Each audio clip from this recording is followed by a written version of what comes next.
आज हम इस वीडियो में भारत में विराजमान उन 12 ज्योतिर्लिंगों की बात करेंगे जिनके दर्शन के लिए हर इंसान को जाना चाहिए और हम जानेंगे कि इन सभी शिवलिंग को ज्योतिर्लिंग ही क्यों कहा जाता है। पुराणों में कहा गया है कि जब तक महादेव के इन 12 ज्योतिर्लिंग के दर्शन नहीं कर लेते आपका आध्यात्मिक जीवन पूर्ण नहीं हो सकता।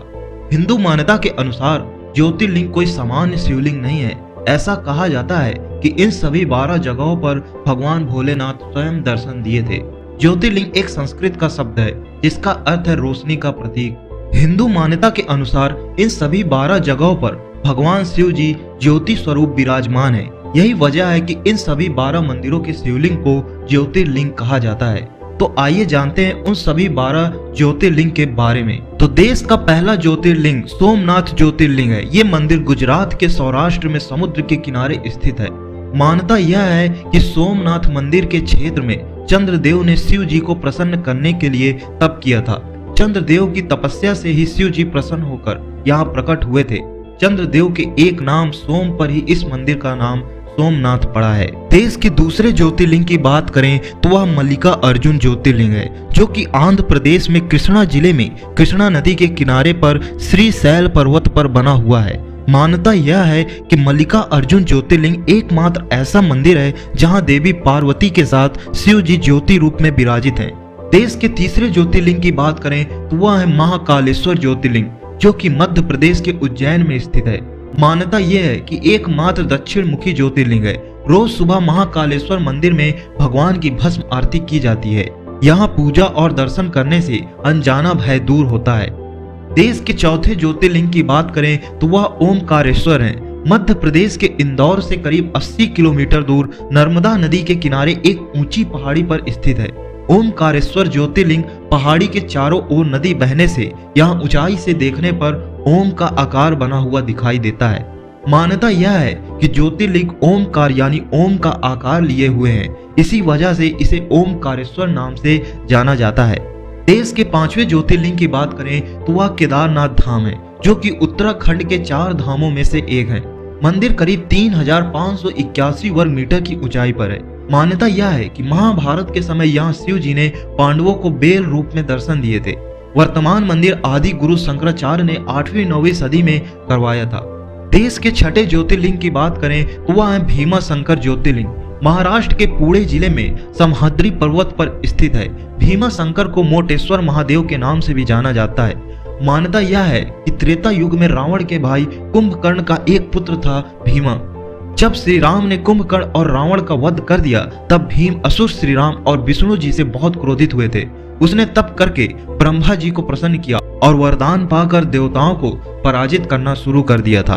देश के 7वें ज्योतिर्लिंग की बात करें तो वह है काशी विश्वनाथ। उत्तर प्रदेश के वाराणसी यानी काशी में स्थित है। विश्वनाथ ज्योतिर्लिंग काशी प्राचीन सप्तपुरियों में से एक है। मान्यता यह है कि यहाँ महादेव के साथ ही देवी पार्वती भी विराजित हैं। यहाँ देवर्षि नारद के साथ ही अन्य सभी देवी देवता आते हैं और शिव पूजा करते हैं। इस क्षेत्र के संबंध में कहा जाता है कि जिस व्यक्ति यहाँ मृत्यु होती है उसे मोक्ष मिलता है। देश के 8वें ज्योतिर्लिंग की बात करें तो वह है त्र्यंबकेश्वर मंदिर।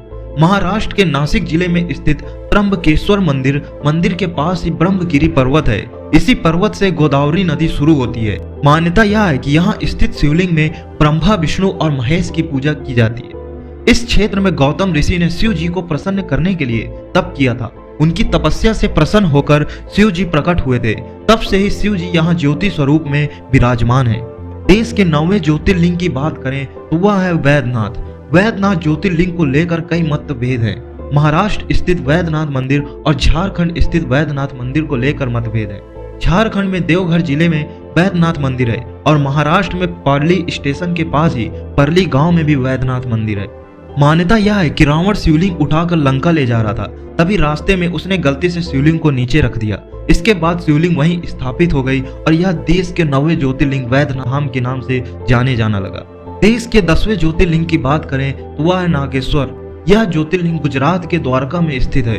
द्वारका से भी नागेश्वर ज्योतिर्लिंग की दूरी 17 मील की है। मान्यता यह है कि शिव पुराण की रुद्र संहिता में शिव जी का एक नाम नागेशम दारुकावने बताया गया है।